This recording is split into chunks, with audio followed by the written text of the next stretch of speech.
कोल्हापूर जिल्ह्यासह राज्य आणि राष्ट्रीय पातळीवरील बातम्या झटपट पाहण्यासाठी कोल्हापूर ब्रेकिंग या चॅनलला सबस्क्राईब व फॉलो करा. आमचा संपर्क क्रमांक 8446650528. कोल्हापुरातील लोटस प्रोडक्शन आणि प्राजक्ता तावडे निर्मित पायरव या लघुपटाला इंडो दुबई इंटरनॅशनल फिल्म फेस्टिवलमध्ये जगभरातून आलेल्या 200 लघुपटांवर मात करून पायरव या लघुपटाने सर्वोत्कृष्ट लघुपटाचा बहुमान मिळवला. हा एक कोल्हापुरासाठी एक सन्मानच आहे. या निमित्त पायरवच्या निर्मात्या प्राजक्ता तावडे यांचा आमदार राजेश क्षीरसागर, शिवसेनेचे जिल्हाप्रमुख सुजित चव्हाण, कृष्णराज महाडिक यांच्या हस्ते गौरव करण्यात आला.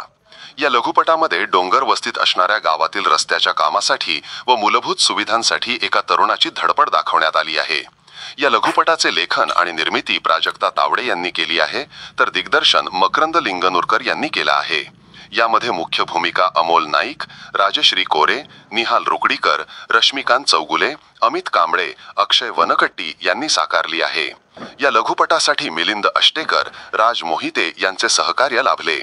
या कार्यक्रमाला युवा सेना संपर्क प्रमुख प्रसाद चव्हाण, सचिन जाधव यांच्यासह मान्यवर उपस्थित होते.